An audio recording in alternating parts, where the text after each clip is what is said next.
In 2026, the Philippines assumes ASEAN's chairmanship amid rising tensions in the South China Sea. Manila faces the dual challenge of defending its sovereignty and uniting ASEAN's 10 members as China's maritime assertiveness intensifies. President Marcos Jr. has made it clear international law, especially UNCLOS, must guide any resolution. The Philippines' landmark 2016 legal victory against China remains a powerful tool, but turning that into real progress requires both regional unity and global support. Recent years have seen Chinese vessels escalate from shadowing to direct confrontations, making Manila's leadership more than ceremonial. It's a frontline responsibility. The world is watching to see if the Philippines can leverage its legal and moral high ground to strengthen ASEAN's collective voice. This year will test Philippine diplomacy and ASEAN's relevance on the world stage. The stakes: regional stability, the rules-based order, and the future of the South China Sea. ASEAN's consensus model means every decision requires all 10 members' agreement. No majority rule, no forced outcomes. As chair, the Philippines sets the agenda and mediates disputes, but must balance its own interests with the bloc's unity. This is especially tough as Manila is directly embroiled in the South China Sea dispute, facing daily challenges to its sovereignty. The chair's job is to frame the issue as a regional threat, not just a Philippine problem, and to bridge divides among members with vastly different interests. Some ASEAN states are more detached, but Manila's urgency is real. Its fishermen and Coast Guard face constant harassment. The challenge: can the Philippines turn its frontline experience into a catalyst for stronger ASEAN unity, or will its direct stake complicate consensus? Success depends on Manila's ability to lead impartially while pushing for a principled, collective response. The outcome will shape ASEAN's credibility in managing regional crises. China's 9-line claim covers nearly 90% of the South China Sea, overlapping with the exclusive economic zones of the Philippines, Vietnam, Malaysia, Brunei, and Taiwan. The 2016 Hague Tribunal ruled against China's historic rights, but Beijing rejected the decision and has since ramped up its presence. China's strategy: build artificial islands, militarize outposts, and deploy Coast Guard and maritime militia to enforce its claims. These gray zone tactics, harassment, swarming, and blocking, keep pressure on neighbors without triggering outright conflict. Chinese vessels routinely obstruct fishing, oil exploration, and even shadow US and allied navies.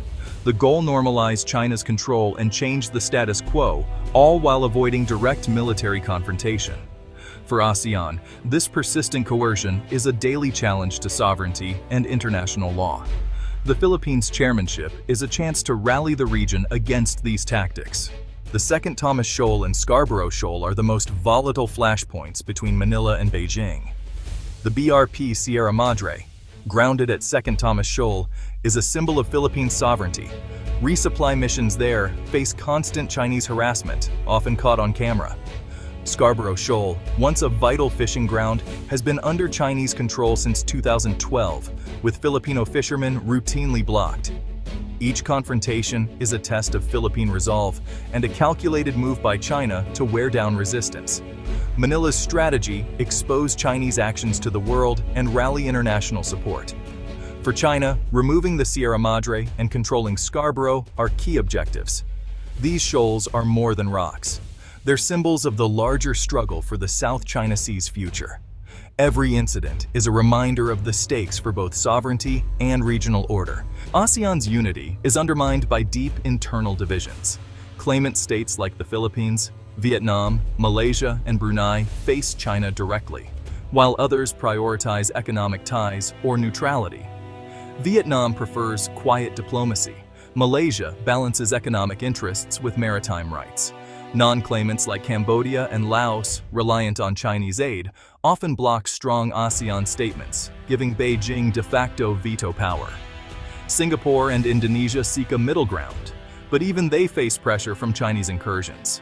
These differences make forging a united ASEAN stance on the South China Sea extremely difficult.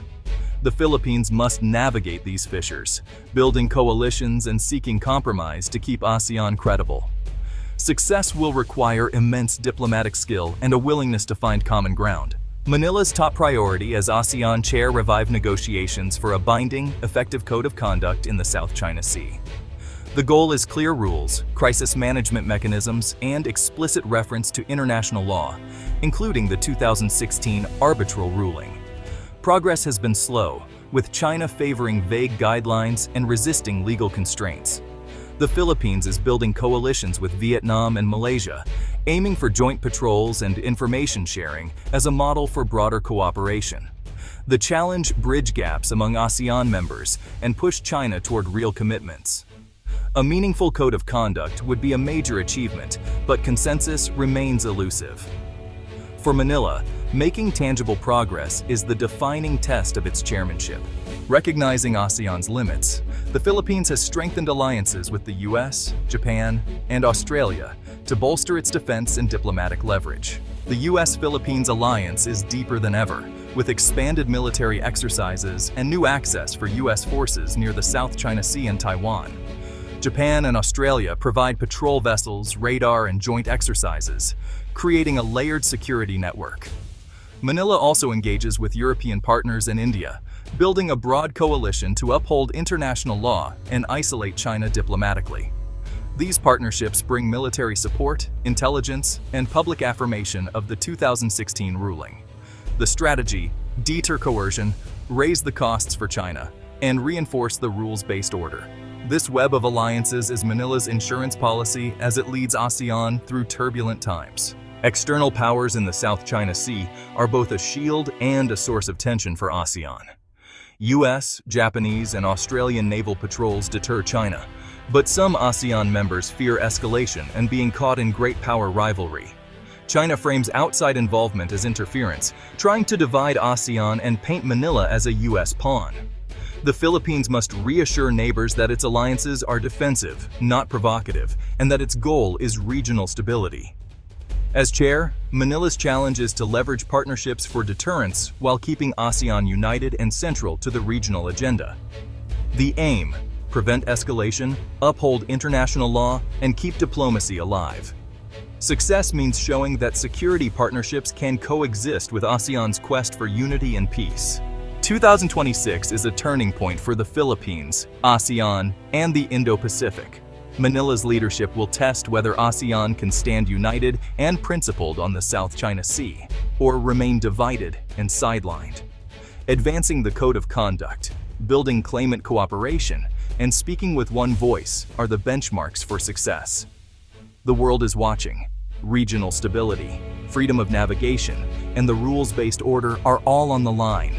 Manila's calm, focused approach is a model for strategic leadership in turbulent times.